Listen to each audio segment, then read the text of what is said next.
Question देख रहे हैं। एक अवतल दर्पण की फोकस दूरी 20 सेंटीमीटर हो तो एक अवतल दर्पण है, उसकी फोकस दूरी आपको 20 सेंटीमीटर दिया हुआ है, उसकी वक्रता त्रिज्या क्या होगा। आइए इसको खूब सुंदर से बनाते हैं। पहले अवतल दर्पण देखिए क्या होती है। अवतल दर्पण होता है जिस दर्पण का परावर्तक सतह धसा हो उसे अवतल दर्पण कहते हैं। देखिए ये हो गया अवतल दर्पण, और अवतल दर्पण का ये होता है ध्रुव जिसको बोलते हैं पोल, और अवतल दर्पण का ये जो हुआ ये हुआ प्रधान अक्ष, और ये हुआ अवतल दर्पण का फोकस, और ये हुआ अवतल दर्पण का वक्रता केंद्र। तो ये कौन सी दर्पण हो गया आपको? अवतल दर्पण। एक बात है, ये जो सवाल देख रहे हो मैथ के जैसा ये सवाल है, इसको न्यूमेरिकल कहा जाता है। तो न्यूमेरिकल बनाने के लिए आपको दर्पण से रिलेटेड जो चिन्ह परिपाटी है वो आपको सबसे पहले दिमाग में रखना पड़ेगा। चिन्ह परिपाटी आपको सबसे पहले समझना पड़ेगा। आइए आपको हम चिन्ह परिपाटी के बारे में समझा रहे हैं, तब तो ये क्वेश्चन तुरंत ही बन जाएगा। ये अवतल दर्पण हुआ, और इधर होता है क्या? उत्तल दर्पण। उत्तल दर्पण का परावर्तक सतह उभरा रहता है।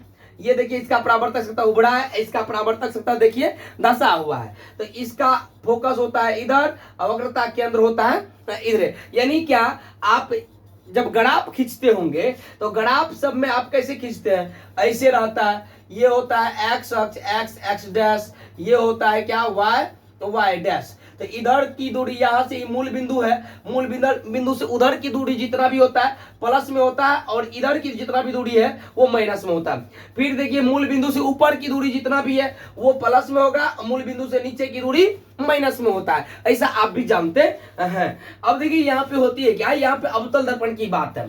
तो अब ये इस ग्राफ को जब आप देखते हो तो आप इस ग्राफ से इसको कंपेयर कीजिए, तुलना कीजिए, तो ये आपको पता चलेगा कि ये मूल बिंदु है। लेकिन दर्पण में यहाँ पे होता है ध्रुव, दर्पण का ध्रुव जिसको इंग्लिश में बोलते हैं pole of mirror, it is denoted by P.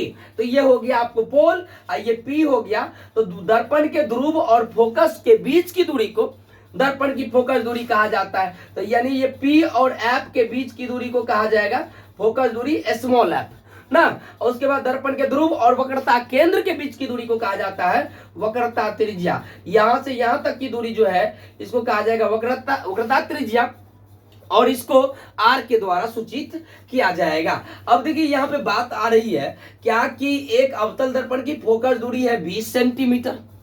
20 centimetre है फोकस दूरी, यानी अवतल दर्पण है तो इधर वाली दर्पण की बात चलेगी अभी।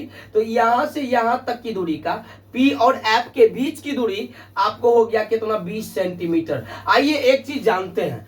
तो अब देखिए जितना ये P से F तक की दूरी होती है, सिर्फ उतना ही जो है ना C से F तक की भी दूरी होती है। यानी PF और CF दोनों हमेशा बराबर होता है। पीएफ और सीएफ की दूरी दोनों बराबर होती है, और दोनों होता है 20 सेंटीमीटर के बराबर। यानी 20 सेंटीमीटर यदि पीएफ है तो सीएफ भी 20 सेंटीमीटर होगा। अब लेकिन बात है कि अवतल दर्पण की ये फोकस दूरी है, तो अवतल दर्पण की फोकस दूरी आप देखो यहां से इधर की, यानी मूल बिंदु से बाईं तरफ की दूरी जो है ना हमेशा माइनस में होता है। तो ये 20 नहीं होगा, ये -20 होगा। तो ये भी -20, ये भी -20। यानी आपको यदि वक्रता त्रिज्या निकालना पड़ेगा तो -20 और -20 तो कितना हो गया? -40। ये तो हमने डायरेक्ट यहां से निकाला। तो यानी ऑप्शन के में यदि आप खोजोगे तो ए में देखिए आपको +20 है, यहाँ पे देखिए -20 है, सी में देखिए आपको +40 है, और डी में देखिए आपको -40 है। तो यानी इसके अनुसार तो आपको डी नंबर हो जाएगा, ये -40 सेंटीमीटर। लेकिन यदि आप सूत्र के माध्यम द्वारा बनाते होंगे तो सूत्र के द्वारा आप बनाते होंगे R = 2F। ये तो पूरा बेसिक कॉन्सेप्ट हो गया कि 40 -40 हुआ कैसे। लेकिन यदि आप डायरेक्ट बनाना चाहते हो तुरंत, तो फोकस दूरी आपको एफ दिया हुआ है, एफ दिया हुआ -20 सेंटीमीटर। दिमाग में रखना पड़ेगा आपको, अवतल दर्पण है तो इसकी फोकस दूरी भी ऋणात्मक होगी, वक्रता त्रिज्या भी ऋणात्मक होगा। तो R = 2F, तो 2 × F, F का मान -20 सेंटीमीटर, तो 20 दूनी 40 यानी -40 सेंटीमीटर हो जाएगा। यानी डी नंबर का आंसर जो है इसका हो जाएगा। ये हो गया आपको शॉर्ट ट्रिक। पहले जो हमने बताया वो था आपका विस्तार पूर्वक, ताकि आप समझ जाओ कि -40 होता कैसे है।